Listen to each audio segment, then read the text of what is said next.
comments on here. You'll see the numbers. It'll start to climb, and then you'll see they're joining because it adds up all the people. And if there's comments, you'll see it pop on there. So, good evening, afternoon, Metachurch 2022 in Stamford, Connecticut. And we did not plan on doing this forum in this way, but the Lord is moving so mightily at the conference that we had to call an audible. And we did not want to lose a moment with these expertise. When you come in, I need you to let me know you're there in the comments. I see you starting to comment now. And we're going to record this so that those who are trying to get a meal from the conference and rest for tonight's service. That was crazy. What? Did you see what happened? Yes, sir. Yes, sir. Yo, Prophet Darryl Young, the Lord used him mightily, and the church has just been being propelled to what's next. And this Metachurch Conference is really about the church deciding to move to the other side. Like Jesus fed the 5,000, they wanted to make him king. They had the wrong agenda. So he jumps in the boat and says, we got to go to the other side. And the other side is where special ministry met him.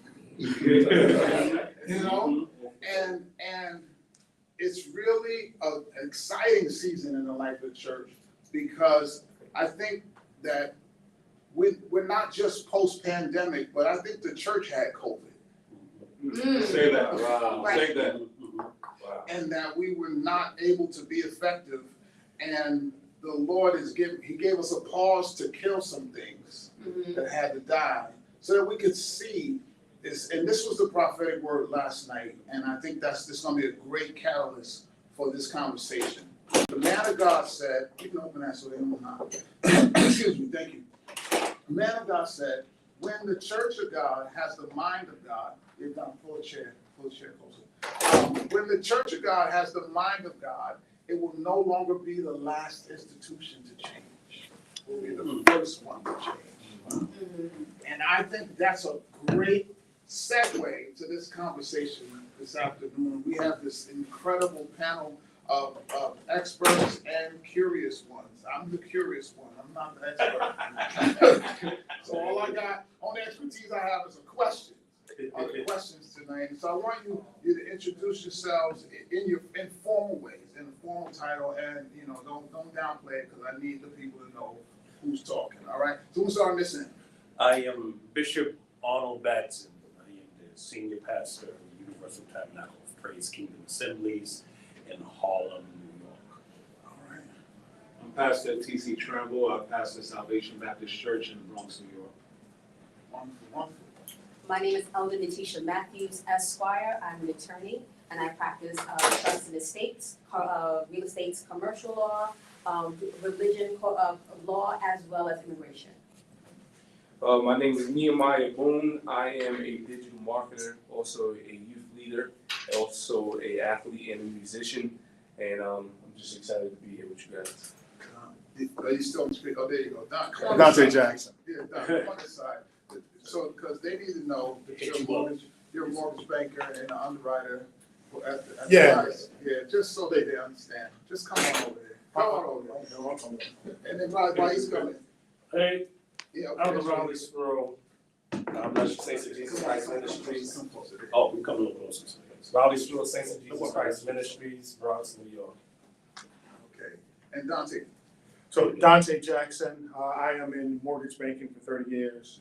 That's what I do.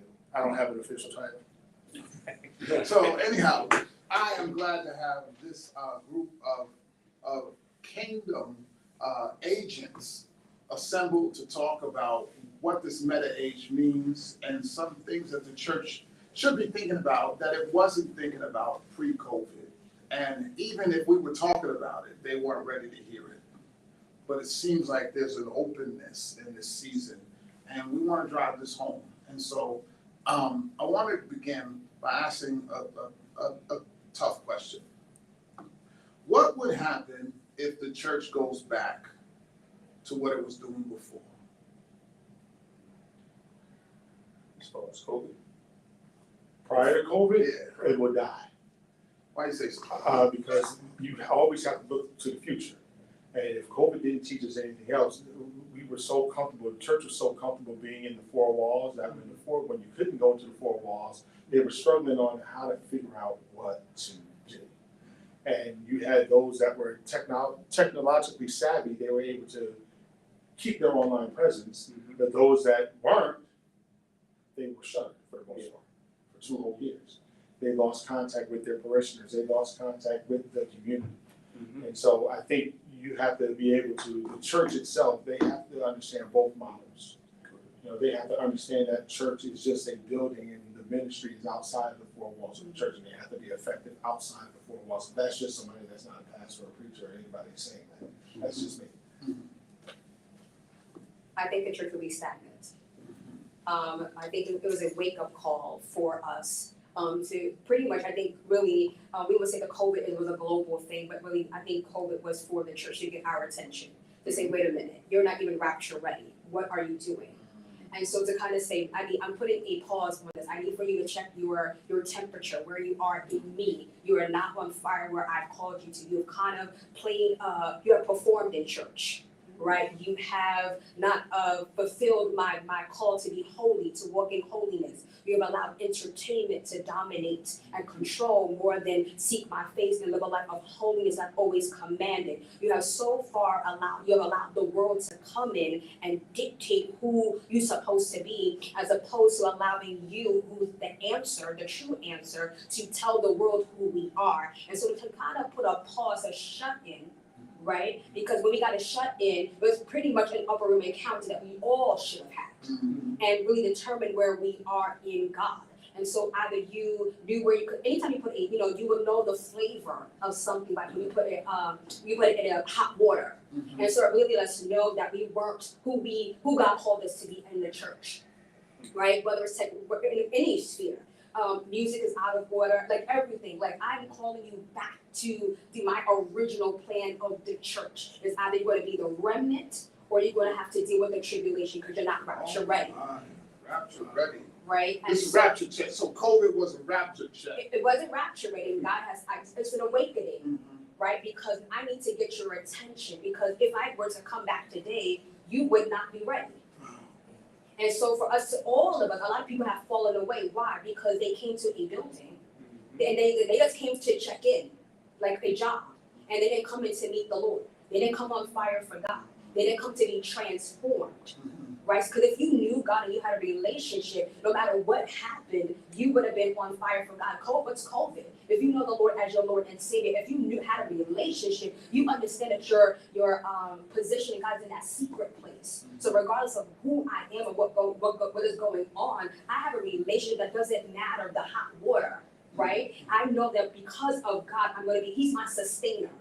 And so people, again, just came in with a checklist, like, okay, the music was great, it gave me, warm and fuzzy feelings, but it wasn't something, I didn't have an encounter. I did not allow the Holy Spirit to come in and to transform me. And so because of that, here we are. So you still see a remnant, right? And we still, I know we're talking about like the Metachurch and all these different things. But this is where I'm I want going. an attorney that's filled with the Holy Ghost. So that's where so it's really, and we're talking about God, we need a revival. And so after the past 2 years, because now that everything is open, it's like we're going right back. It's like we're returning back to our vomit. And God's like, no, I need you to get back to what I've called you to do. There has to be an awakening and a revival in the church, in every area, right? When we sing, there has to be an anointing. When we preach, there has to be an anointing. We have the deliverance. People don't want to come to know the Lord because we have made it commercialized. I have a question since I got you on fire.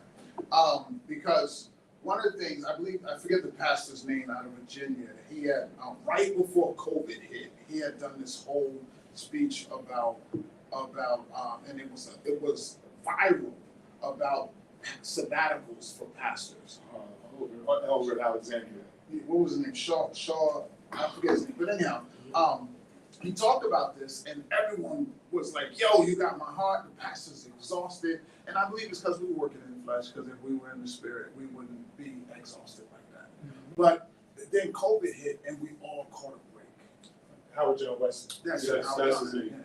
And so I was thinking that COVID reset the church, but so many pastors in New York just died. They just died. We were doing a funeral 2 a week. Right.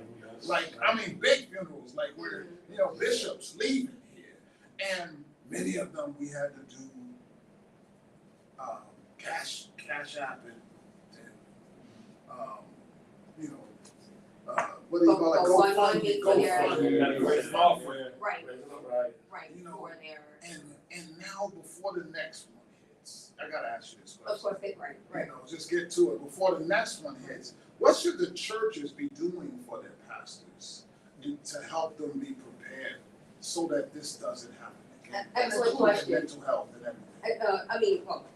Let's start with the legal part, like, and then I'll get to the mental health. I think, like everyone, especially the pastors, you need to have your papers in order, right? You need to have the will, and you're a pastor, you have to have a will. You have to have the power of attorney. You have to have your healthcare proxy and your living will. If you want to do a trust, that's on the side. But you definitely have your estate plans in order, because exactly what happened, which I know because a lot of people passed away, or they had COVID and they were in the hospital and they had no paperwork. There was power of attorney, there was none in place. You couldn't even contact your loved one. There was nothing. And sometimes, especially if you're a pastor, a senior pastor, and you're the male, you kind of took over all the finances. Your wife didn't know anything, didn't know where paperwork was located. And so you're in the hospital, no one can do anything, because once you are in the hospital or you're incapacitated, your assets are frozen. So no one can get access to your bank accounts, that's it. And so if someone your family needs that money from your account, they cannot access, regardless if they're a spouse. The banks are not supposed to allow anyone access to your account, right? So it really behooves us, senior pastors, leaders, everyone in the church. We really need to first of all, we need to debunk the myth that I don't have any assets, therefore I don't need to even do estate planning. If you have a pencil, you have an asset. You got clothes in your back, you have an asset. And then on top of that, we never know, right? We're not planners.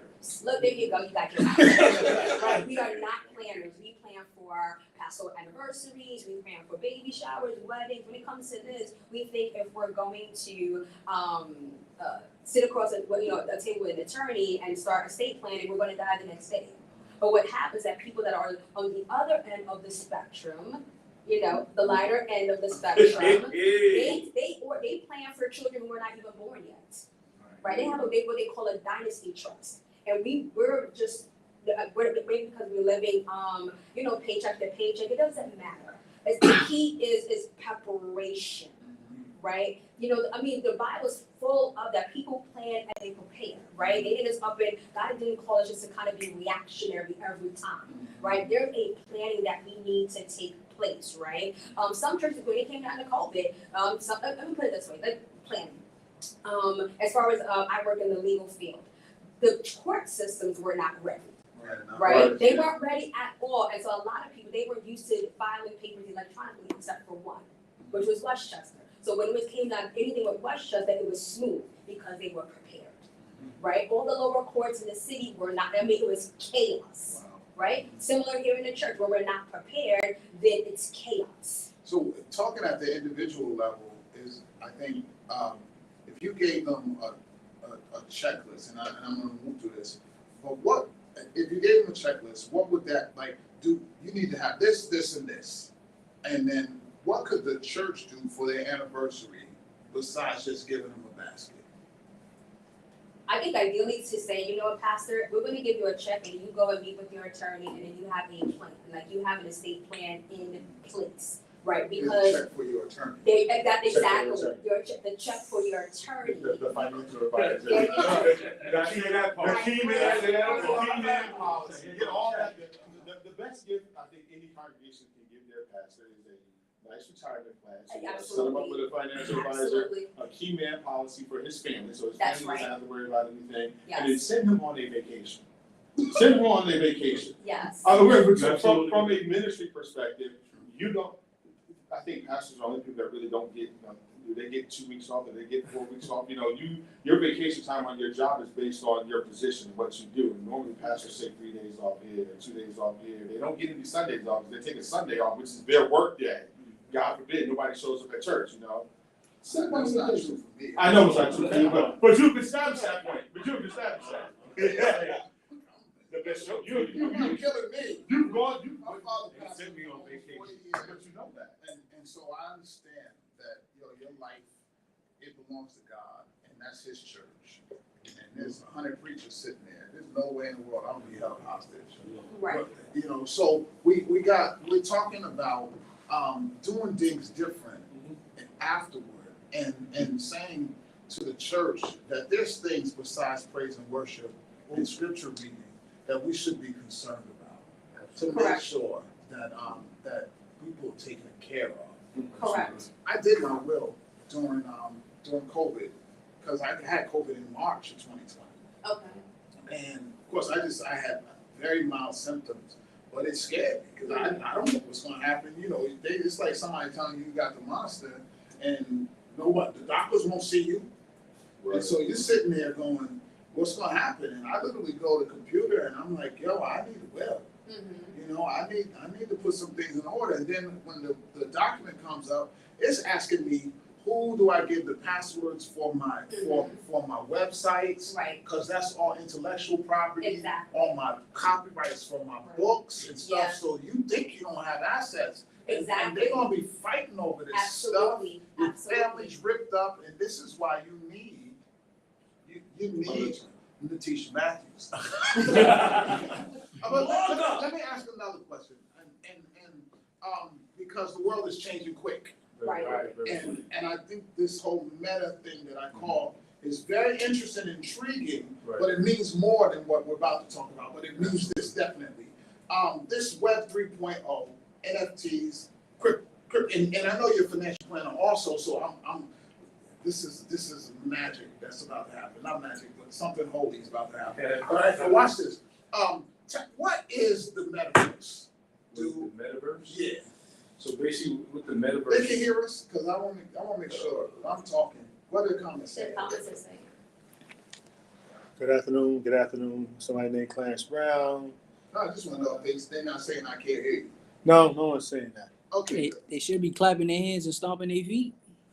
Yeah, they Some come. claps, I see some claps. all right, good. All right, so what is the metaverse? Talk about it. so first of all, I went downstairs when I got here and I see Metachurch. I was like, that's so beautiful. It's my first time ever seeing something like that. But what the metaverse is basically it's a digital world.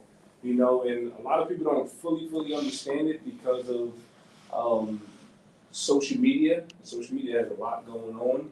And when you actually dive into it and really put your mind to understand it, you understand that it's bigger than what people are actually, looking at it as.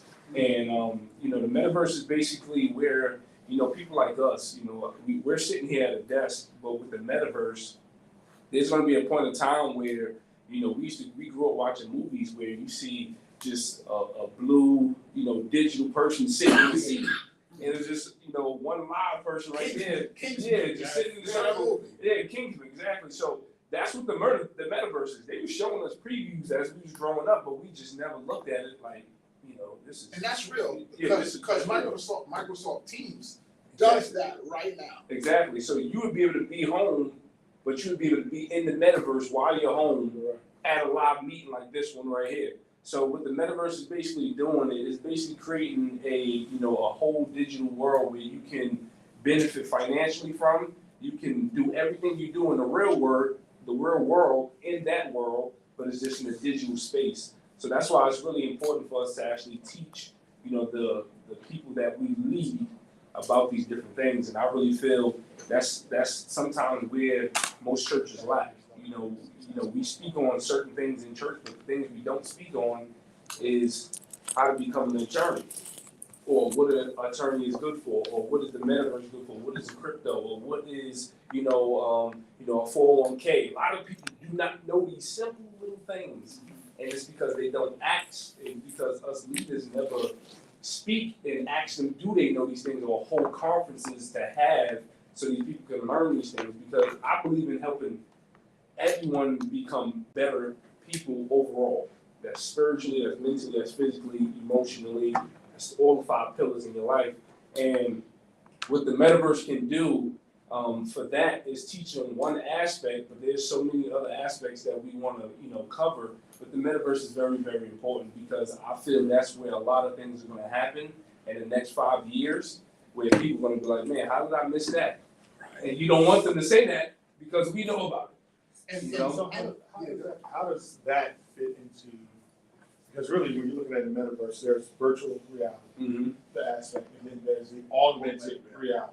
Right. So how does that fit into the metaverse itself? I mean, is there a big difference between the two? It is, because reality, it's like, real estate. In reality, you can go get a nice house for, probably in New York City, at least $700 to $1 million. In New York City. In the metaverse, you could buy property in the metaverse. I see people buying property and buying yachts. And Absolutely mind-blowing. For somebody that works in finance, it's absolutely crazy that you're buying space. You're buying space that is not really tangible. Exactly. so my here's perspective. so here's my understanding, tell me, because Yeah. it's gonna turn into a question, Okay. right? So this metaverse is a duplicate of the world we live in. And that the real estate is not unlimited in that space, it's limited. Yeah. So the real estate is basically, it's not limited. It's basically like you can go full throttle with real estate in the metaverse. When I say limited, meaning that if I buy, and you can tell me about this, because we talked with the attorney, and it talks about the fact that, say, here's the real world, here's the globe, and then here's the metaverse globe. It's a duplicate of this, Right. but no one owns a property here yet. Exactly. They're buying it, but there's a limit. That's why there's value, Exactly. because it's NFT. It's a non-fungible token. So Exactly. you're actually not buying a real space there. You're buying a virtual space that there's a limit to it. So the value of it climbs as more people want to buy it. And so in this space, for instance, if I want to put a church, because I want to build a church in the metaverse that people in augmented and in virtual reality can visit. It's kind of like a gaming space, Very small. but they come to church. And that church is going to be a mega church, huge. Many people, and we're going to have music and all of that. But where is that church? It has to be where there's traffic. And so I have to build my church next to something. Next to a stadium or something where people are already visiting. So if I was in Roblox, if I was in that game, I would put my church next to where Lil Nas does his concerts. Exactly. So when the kids are going in Roblox to play to that concert, they gotta go past my church. But how much does that space cost? And not only that, but who's determining the cost? And, because I'm thinking even far beyond that, dude, now we have to evangelize on the streets of how do we get an inflow once we get the property, once we get the, so how does all of this? So that's so I just got So what he's talking about, that's all about marketing. No. Once you get in the metaverse, that's marketing. Yeah. Once you get into the metaverse, it's all about marketing. What you actually have in the metaverse. So I can't tell you what it's going to cost for you to do something like that. I've heard. I've heard it's money. I don't want to put a number on it, because I might be wrong, because you can't really tell because the metaverse is not officially. It's not there yet. They said it's in the MySpace stage. Exactly. I know MySpace.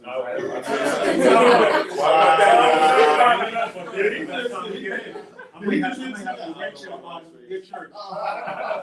But I heard it's because MySpace was clunky. It was. So it's not at the Facebook stage. It's at that stage where if you get in on it, you're gonna grow with it. And what would be a tragedy? And this is why we're talking about this now, because what would be a tragedy is that we heard about it and didn't do anything. And then when we finally go in it, the bar is so high because Ether is at what, 13 or Ethereum? the Ethereum Is I think it's around check yesterday, it was at 22. right? It was at 16 when I first started talking about this, and that's the only way you could buy this these smart contracts. Blockchain, Blockchain. And so the longer we wait, the more expensive it becomes. It does. And so the churches have to decide how they're gonna find their space. Not just the church, the kingdom has to decide how we're gonna get our space there, how we're gonna use it. It's not just for church. I want our business there. You know, Walmart is already there. You can shop Walmart virtually with your Oculus on. Exactly. Go into their store, walk up and down the aisle, shop, pay your stuff, and in 3 hours, the food is delivered to your house. Yep. And so the cost of late adoption is more than I'm willing to pay. That's why I got you here. So how did you get involved? How did I get involved? So I've been into entrepreneurship since I was 21. I'm 25. That's a long time. Yeah. Right. It's amazing. That's That's why you get to the That's why you get to the MySpace. Yeah, so me actually growing up, I always had visions of owning buildings. I went to school in Brooklyn, so I used to see all the Jewish buying up all the property, and I used to be like, man, one day I'm gonna get them guys. I'm gonna take all that stuff back. I used to say to myself, I didn't really understand it, but as I, went to college and played a sport there, I ended up not really liking it. My spirit wasn't, feeling it no more. I said, man, I gotta do something different. I understand my spirit and I listened to it. So I came home, told my mom I didn't really know what to do. I asked her how much was it to open up a funeral home, and she told me, that's something I should do. Never really looked into it, but a young lady ended up showing me a marketing company that I ended up building to over 2,000 customers. Probably reached around 3,000-4,000, and this company was actually paying me a residual income check. And that's my first check that I ever got residually. And only 1% of the world earns a residual check. Right. So I'm 22, making, they average $5 to $6 grand a month, and I'm just like, man, I didn't learn this in school, So that company ended up taking a huge hit during COVID, and I had a lot of my friends that was into digital entrepreneurship, making money from their phone. These guys were making millions of dollars, and they was my age, off their cell phone. And I was ignorant, so I didn't ask them, but when that company shut down, now I had to figure something out, because now my back was against the wall. And I reached out to one of them, and he ended up showing me just the foreign exchange market, and he ended up showing me an academy where they was going to teach me how to participate in the crypto and the foreign exchange market, and where I can make money whether the market go up or whether it go down. And I said, I thought you can make money in markets when they go up. And he said, no, you're wrong. If you know what you're doing and you learn how to read the algorithm, you can learn how to make money on both up and down. So I said, okay, cool, put me in. What's the cost? He told me the cost. I said, I'll pay it. Let's do it. Got involved, and at that time. I'm sorry, was that the conference you were just near in Miami? The FX conference? Yeah, they were in the same building I was in this past weekend. Okay. I was there. Okay. So were you there? In Miami. So what had happened from there was the metaverse wasn't even spoke of at that time. And as I got into what you call DCX, digital currency exchange, that's when they really started to talk about the metaverse. And that was a whole different ballgame from the foreign exchange market. It was two different. They both worth trillions of dollars. Foreign exchange and the digital currency, market. So when they started to talk about it, they started to talk about all these different coins and how these coins, you can actually have a debit card. Now with cryptocurrency, you can go shopping, you can have money in Ethereum, Bitcoin, you can go shopping with all this stuff. And I was just like, man, so what about the metaverse? What is that doing? And one of my mentors went live in the metaverse. He literally stood there and showed himself in the metaverse. He was playing basketball in his house. And I'm like, what is that? I've never seen anything like that. I only thought it was a video game. So when I seen it, I started to ask more questions. I said, man, that's really cool, that you can actually be in there with some goggles on, shooting basketball in the house that you built with your name on it, and you can run ads, you can do different things. So I just started to be more intrigued about it and ask more questions and just study on it a little more, watch as many videos as I can, and plus the academy that I'm a part of, we have Metaverse Mondays. All we talk about is Metaverse. All we talk about is Metaverse, and these are guys. So what's the name of that academy? It's called I Am Mastery Academy. I Am Mastery Academy. Now, you have your own branch of that academy to Yes. teach. Yeah, so I teach those who I personally, like a lot of people always ask, what do I do and things like that. So I always, show them exactly what it is. They have the opportunity to say if they want to do it or not. I don't really, care if they say yes or no. Whether you say yes or no, I'm going to make you some money. So I love to teach people and help people and put people in a position to win and learn something. Because we all make money. As you said, most people live paycheck to paycheck. The reason why is that because they miss opportunities every day. We living on them opportunities. You got people from different countries that come here and they take them. They cut my lawn for $20 a week. What's the biggest, and because I'm gonna shift another question because from a legal perspective, they say bankers and lawyers wear belts and suspenders, just to make sure that they're double covered. But I want to ask you this question, and then I'm going to come to you.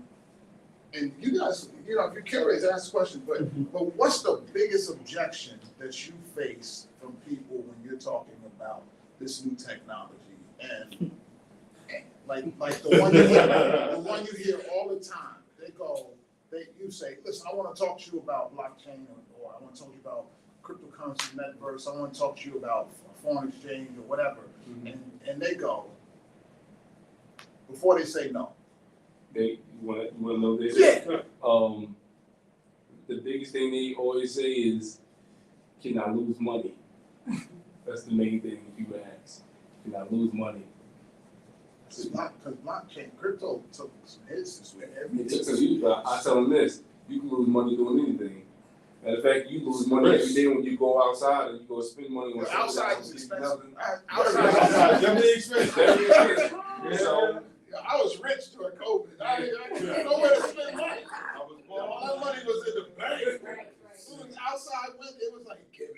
yeah. So I have a question. Is crypto and the NFT world, are they really just elaborate pyramid schemes? No. So NFTs, 98% of NFTs fail. 98%. Well, You know why? You know why that is? Because most people go buy NFTs and look at it as a picture and say that's a nice picture, but you don't look at the utilities that come with the NFT. There's different utilities that come with different NFTs. It shows you exactly what you get. It's like getting insurance. You want the best insurance because you want to know that the insurance is going to do this, it's going to do that, it's going to do this, do that. You want full benefits of what you're purchasing. That's like purchasing an NFT, and that's also like buying crypto. It's different utilities that come with buying crypto and when you buying the NFT. You want to be able to research what you're buying. So you want to be able to go, and I can give you guys some websites, but you want to be able to go on to these different websites, search up the project that you're looking at, see exactly what utilities it holds. Some of them might say, I know a NFT that I have that gives me, about 30% off my taxes. Say somebody want to do my taxes with jumping jack tax. So I have that, and I got that NFT for free for just being on a call and being able to get to it first. But that NFT is worth a lot because people are willing to pay me thousands of dollars for it. But they're willing to pay to be a one of one or a one of whatever. Exactly. So it's the exclusivity of Exactly. the actual non-fungible token that sets the value of the actual NFT. Not that it's going to last, or not that they're going to make money. It is literally about how much you think that's going to be worth to you or someone else. Yep. That's the best way to So it's explain it. more than the picture. These It's more than the utilities picture. is what we probably should be asking more questions about. That's what you want to research. Because you got some NFT that'll pay you a residual income check Really? every month. They give you $500. I know something that is like that. So you want to understand what you're getting. It allows you to read it. So people don't read it. They see the picture, oh, that's nice. I like that. Cool. Next thing you know, it's no good. It's not a good NFT. Well, I have a question for you, Okay. right? Did you want to? That's what I wanted. Okay, so here we are, we're talking about a lot of things and we're talking about a lot of terms. Okay. How do you now, okay, for like the storefront church, Okay. right? Or, the medium-sized church, how do you now bring them up to speed to what you're talking about? Because when you're talking as someone who's not familiar with, who's not financially savvy, who Okay. did not grow up in a home where they had budgets and everything had structure and order, and again, they live paycheck to paycheck. How do you now educate and take a person from really from paycheck to paycheck to being comfortable enough? Because I mean, you're going to lose money regardless, but people don't think that, right? And so, how do you take that person from the land of knowing absolutely nothing to bring them up to speed to now I feel comfortable? Because again, my people perish for lack of knowledge. Okay. We don't teach it. We don't do anything, and then not everything shouldn't be a GoFundMe. Everything can't be a fish fry. Everything. It just can't be. We're so behind, we're behind the times. We don't budget. We don't do investments. We don't do stocks. We're just we don't do that. So again, my question is, how do we go from zero to where the metaverse and under all that type of investment? How would you do that? Okay, so for me, because most people I interact with are people who are on ground zero. Mm-hmm. And I always let them know, I learned all of what I'm teaching right now in 1 year. 365 days because of this academy. I invested in myself and I wasn't afraid to. Now, if you're interested in doing that, yes, I can assist you with learning every single thing I know because I'm able to teach you, but I will also want you to be a part of what I'm a part of to learn exactly what I learned and dive into the education, take advantage of it. You don't have to stay forever. Take some time out, invest in yourself. That's the number one thing people don't want to do is invest in themselves. Before you invest in anything, you gotta invest in you. So I tell people that all the time, invest in you first, learn the information. I'm gonna show you exactly where I got this information from. It took me a year to learn all this and to understand and be beneficial and profitable in the markets. If it could do it for me, trust me, I'm an F student. I wasn't the greatest in school, but I understand that when something makes sense, it makes sense, and I'm going to put my attention to it, and I'm gonna learn it. So I gave a book that I'm reading now because I need to know about it. And again, in doing this conference is because I wanted to lead this week with questions, more questions than answers, because I could not prepare the cadre of experts I needed to without having the right questions. Because once you have the right questions, then you can find the answers. But so having you come and even the question you had, like these are the questions, like how do you get that information? I wanted to give this book is by Mark P. Goldman. It's called Metaverse Explained, and I got the audio book for it. I mean, it's soup to nuts. What's his name? Mark P. Goldman, like Goldman Sachs with two N's. Yeah, that blew my mind.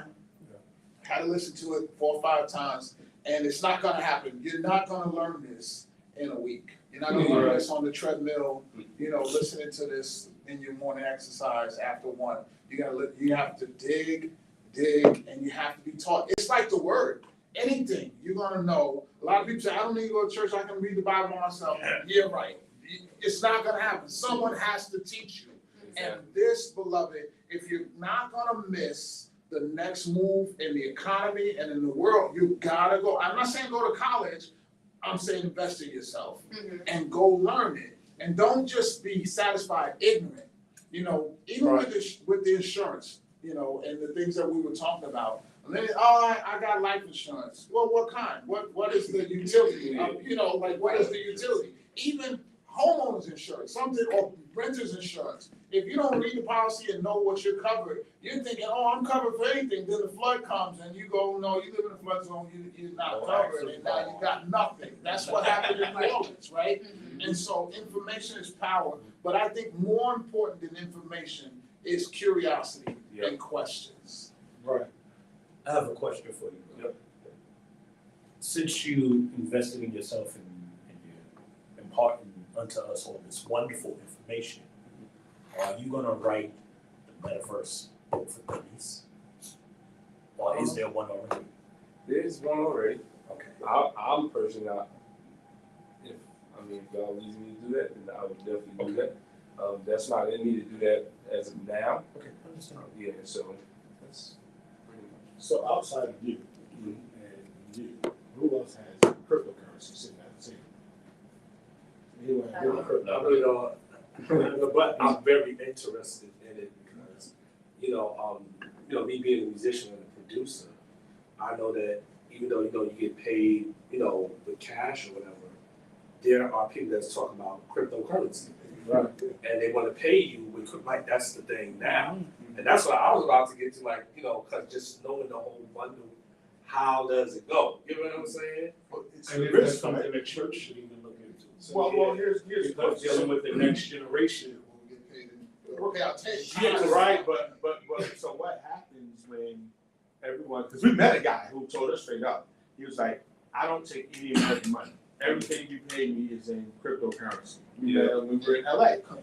And my thought, but I thought about him this week when crypto absolutely went crazy the last 2.5 weeks. I'm like, He ain't scared. I'm scared. Call me a punk.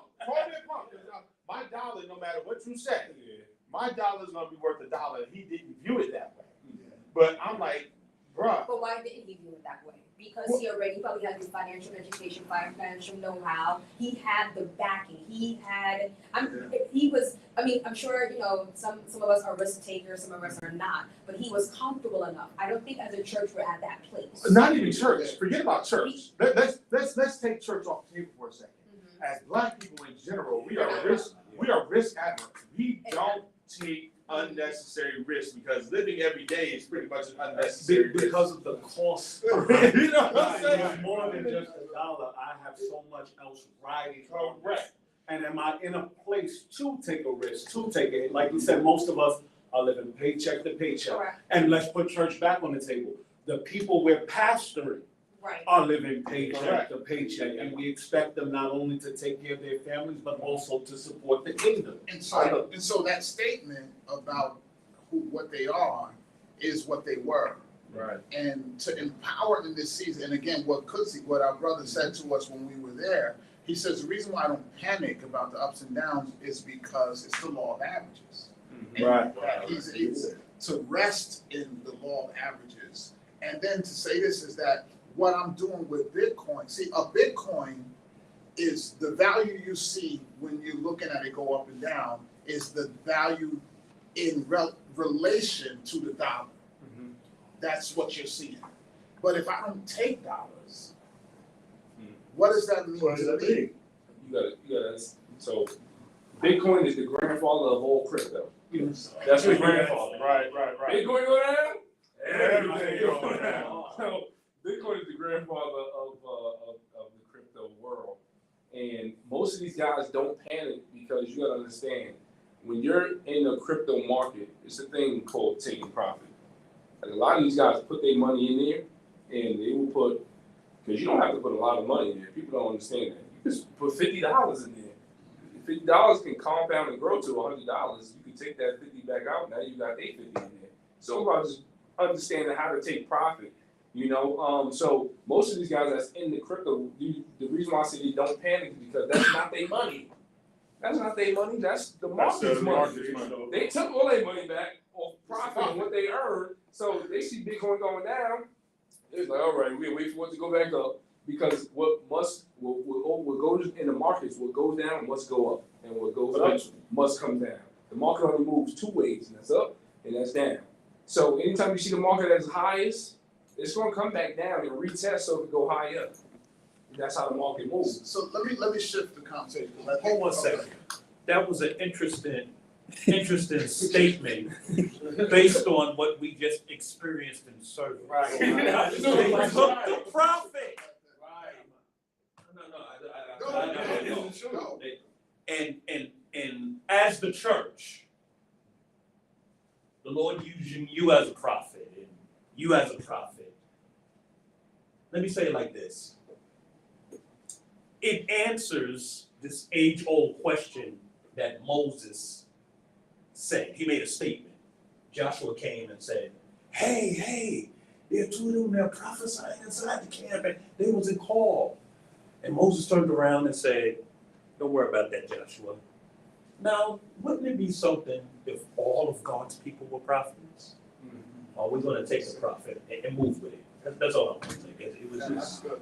So for those who are adverse, who are risk adverse, as he said, because everyone's not built for the emotion of the up and down. Oh, yeah. Because some of us are so emotional, we'll buy high and sell low, like it's just dumb. But you know, in order to solidify your future, you don't have to be like high risk is not necessary. Exactly.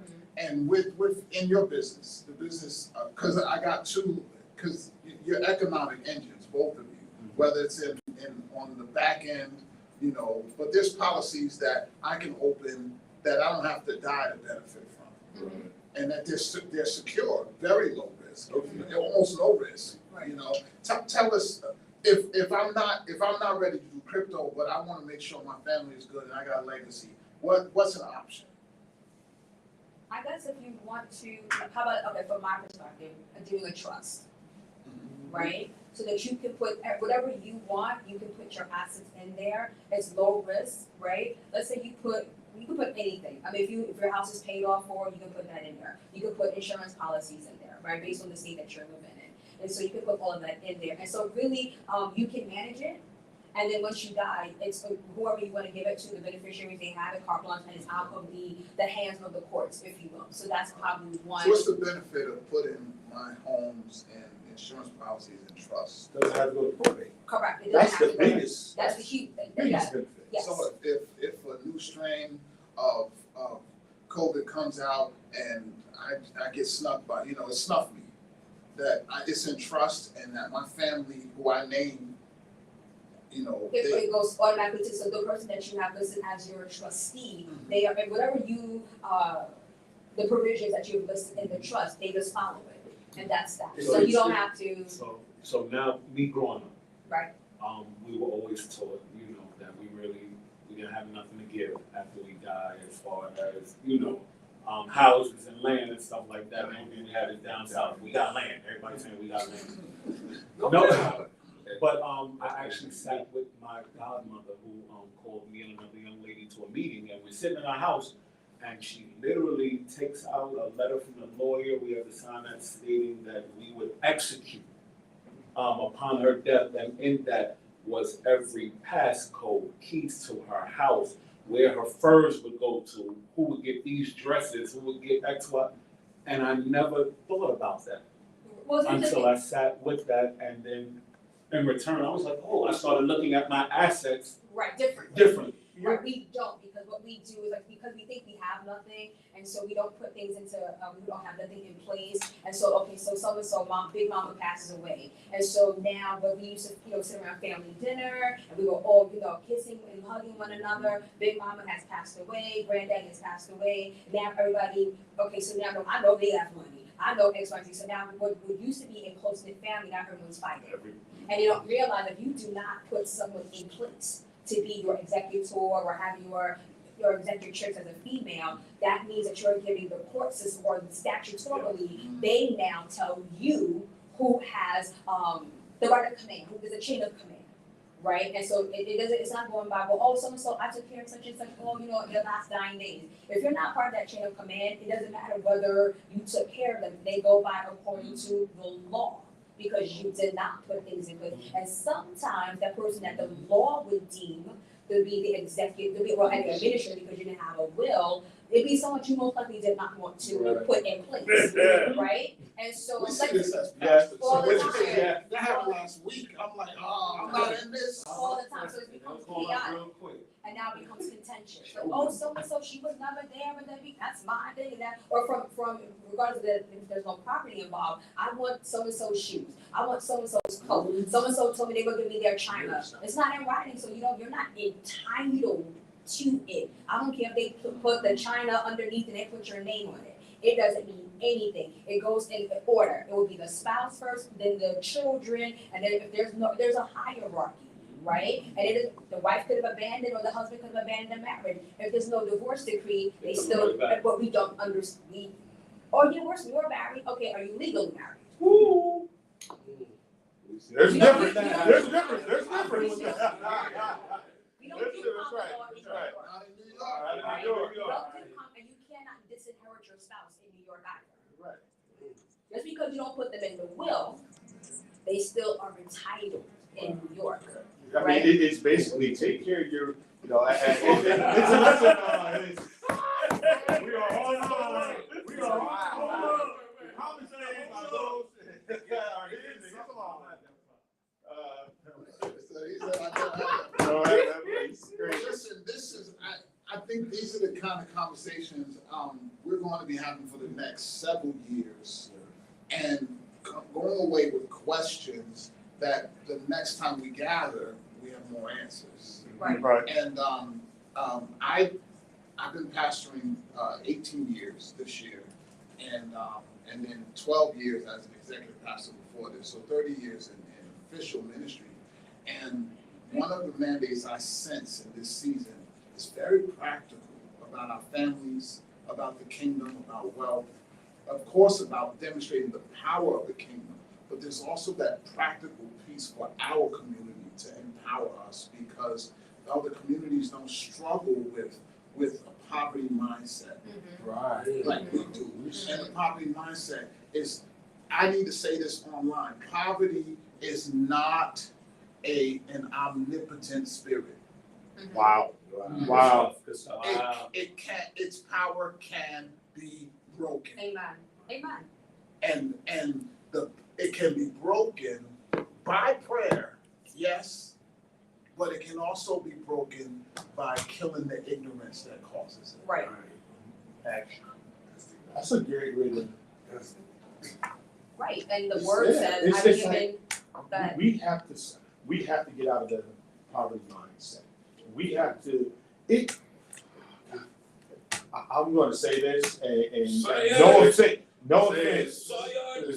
no offense to anybody sitting in this room, but if you aren't teaching your people, your family, your congregants, your community on how to build wealth, then you're not doing your best. Right.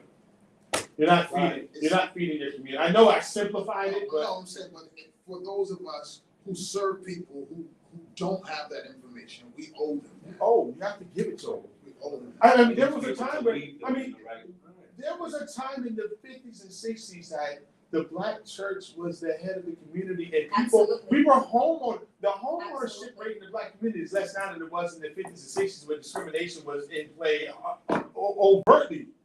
Because, you know, that was, it's covert now, but it was overt racism and redlining back then. And we had more homes back then than we do in 2022. But- Does it make? Sorry, I didn't mean Go to cut ahead. you because you want to go. But back then, the church had more of a prominent presence in the community. The government had to come to the church for the answer. If you wanted a bill passed, if you wanted a law passed, you had to come to the church to get permission and approval. Now we allow everybody who don't agree with what we agree with behind our sacred desks and say, "Oh, vote for me," and you have no. I was just gonna say, that's why they come every 4 years. Every 2 years, every 4 years, they show up, what? Right. And so that was the issue, right? When like Martin Luther King, when they were marching, the church had more power. If you know what I'm saying, like Right. more presence. Influence. They were the first, black church was the first influencer. Correct. Now he's so watered down. Right.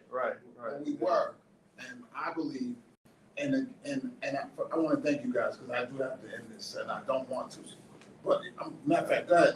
No, you, they need to hear you, not me. Alright, so what I really want to say is, this is my first time meeting, most of you guys, except, Dr. James. But as a whole, I'm not just about having discussions, I'm about taking actions.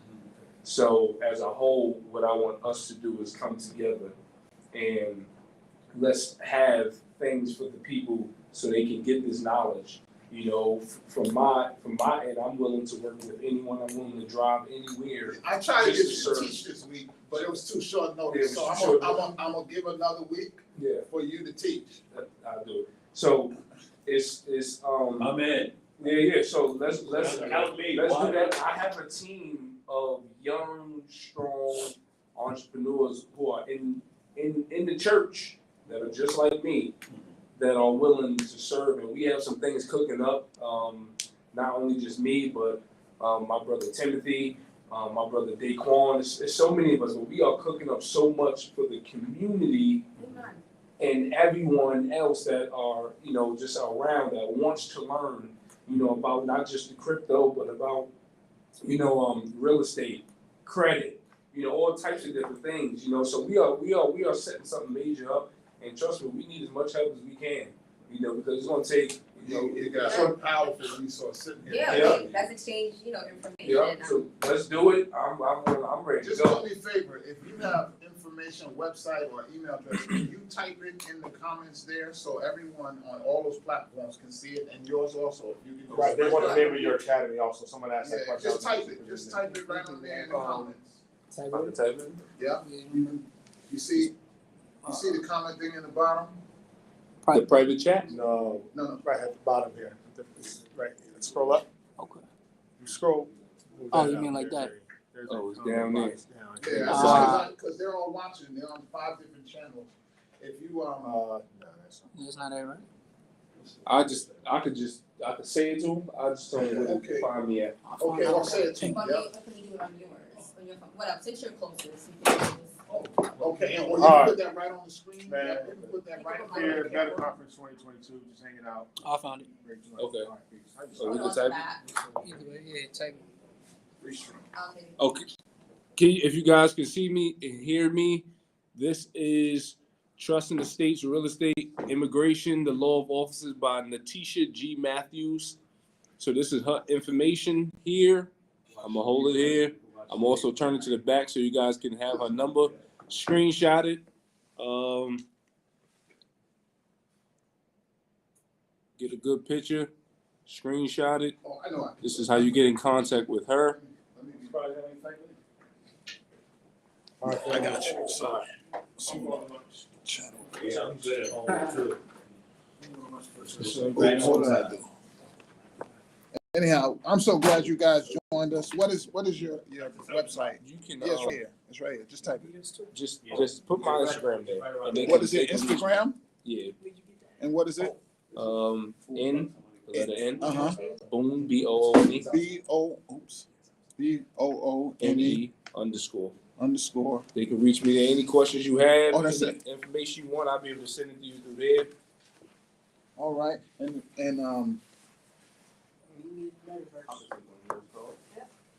then Natisha, I'm gonna put her telephone number there.